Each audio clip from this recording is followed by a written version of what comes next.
Good morning everyone happy Wednesday. Morning tiffin breakfast pesarattu dosa.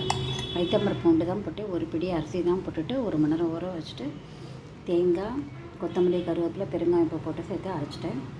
மாவு extra வச்சுருக்கேன், வெண்ணெய் தேவைப்படும் போது யூஸ் பண்ணிக்கலாம். கடல மாவு தோசையும் வைக்கப்புறேன். கடல மாவு 90% கடல மாவு, 10% அது 1 ஸ்பூன் மாத்திரம் அரிசி மாவு போட்டு உப்பு காரப்பொடி பெருங்காயம் கருவேப்பிலை கொத்தமல்லி போட்டிருக்கேன். இதையும் பெசரட் தோசையும் வைக்கலாம், கடல மாவு தோசையும் வைக்கலாம். அது தொட்டுக்கு தேங்காய் சட்னிக்கு தாளித்து போட்டுடலாம். பெசரட் தோசை வார்த்தாச்சு வெந்தப்பறம் திருப்பி போட்டுட்டு எண்ணெயை விட்டு எடுத்துடலாம். சில பேர் இது பச்சை பருப்பில் இதில் பாசி பருப்புலேயே பச்சை அது க்ரீன் தால் வரல அதில் பண்ணுவாங்க.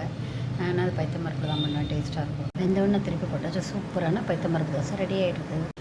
சூப்பரான பெசரட் தோசை ரெடி ஆகிடுது. பைத்தம்பருப்பு தோசை தொட்டுக்கு தேங்காய் சட்னி, தேங்காய் பொட்டுக்கடலை உப்பு இதெல்லாம் போட்டு அரைச்சிட்டு பச்சை மிளகா 2 அரைச்சிட்டு கடுகு கருவேப்பிலை தளிச்சு போட்டுட்டு இந்த மாதிரிலாம் பண்ணி பாருங்கள். கமெண்ட் பண்ணுங்கள், சப்ஸ்கிரைப் பண்ணுங்கள். தேங்க்யூ ஸோ மச் ஃபார் வாட்சிங். கடலமா தோசையில் கேரட் போட்டேன். தென் பேசன் சில்லா நார்த் இண்டியன்ஸ்லாம் சொல்லுவாள், டேஸ்ட்டாக இருக்கும். பேசன் சில்லா கடலமா தோசை கேரட் போட்டதை வார்த்தாச்சு. வெந்த உடனே திருப்பி எடுத்துடலாம். சூப்பரான கிறிஸ்பியான கடலமாவு தோசை பேசன் சில்லா ரெடி ஆகிடுது. மெத்தட்லாம் பண்ணி பாருங்கள்.